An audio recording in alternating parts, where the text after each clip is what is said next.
నమస్తే ఫ్రెండ్స్, నేను మీ Shravani. Welcome back to Shravani's kitchen. ఈరోజు ఈ వీడియోలో ఒక హెల్దీ రుచికరమైన భోజనాన్ని చూపించబోతున్నానండి. మిల్లెట్స్తో చాలా ఈజీగా ఇలా చేసి చూడండి. తిన్న కొద్దీ తినాలనిపిస్తుంది. అంత రుచికరంగా, టేస్ట్ చాలా బాగుంటుంది.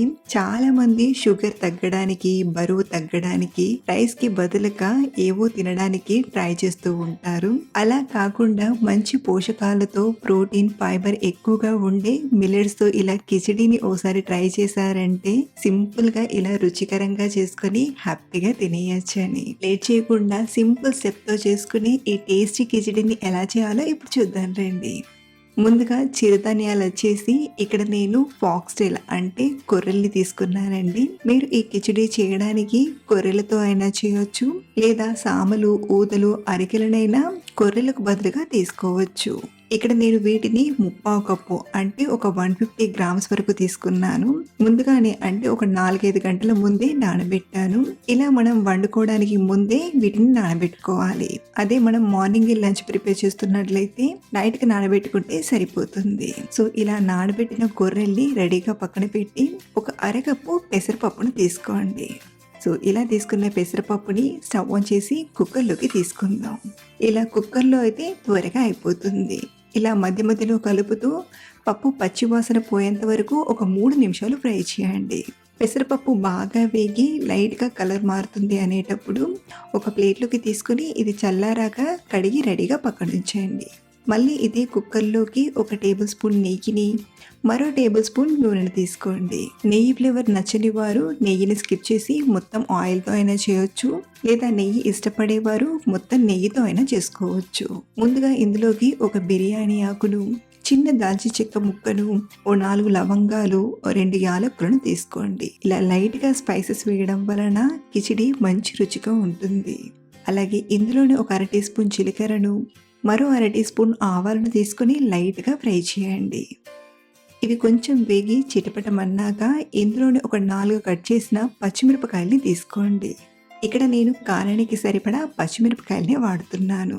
పచ్చిమిరపకాయలు కూడా ఇలా కొంచెం ఫ్రై చేశాక ఇందులోకి 1 టీ స్పూన్ ఫ్రెష్గా దంచిన అల్లం వెల్లుల్లి పేస్ట్ని, అలాగే 1 తరిగిన ఉల్లిపాయని, కొంచెం కరివేపాకుని తీసుకుని ఫ్రై చేయండి.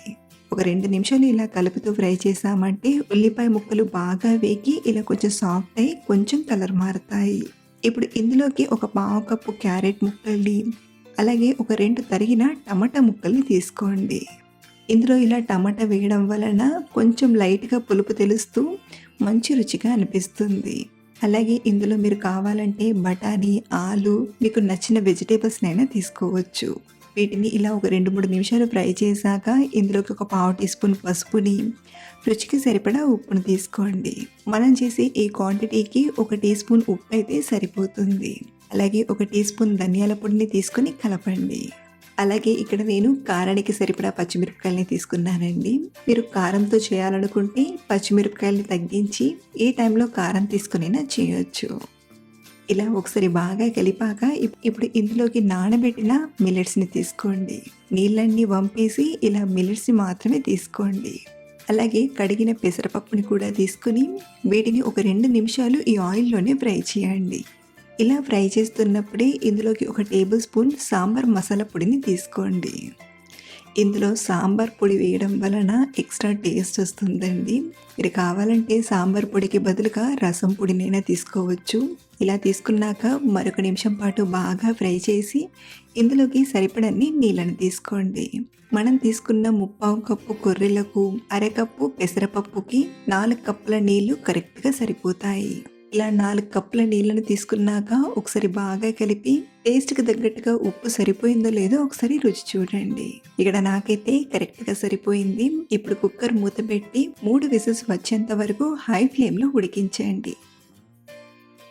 3 విజిల్స్ తర్వాత స్టవ్ ఆఫ్ చేసేసి విజిల్లోని గాలంతా పోయాక చూపిస్తున్నాను.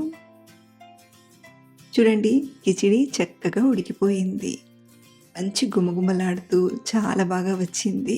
అలాగే మరీ గట్టిగా కాకుండా తినడానికి కరెక్ట్గా వచ్చింది.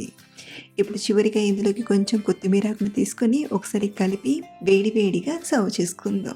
ఇలా చేసిన కిచిడీని మీ టేస్ట్‌కి అనుగుణంగా పచ్చడితో అయినా తీసుకోవచ్చు. లేదా వేడి వేడిగా ఇలా తిన్నా చాలా బావుంటుంది. ఇక్కడ నేనైతే పక్కన కొంచెం అప్పడాల్ని నంచుకుంటూ హ్యాపీగా తినేస్తున్నాను. ఇలా మనం సులువైన పద్ధతిలో ఆరోగ్యానికి మేలు చేసి చిరుధాన్యాలతో కిచిడీని చాలా ఈజీగా మంచి రుచిగా చేసుకోవచ్చు. మీరు కూడా ట్రై చేయండి, తప్పకుండా ఇష్టపడతారు. మరిన్ని సింపుల్ అండ్ టేస్టీ రెసిపీస్ కోసం మన ఛానల్ని ఫాలో అవ్వండి. Thank you for watching.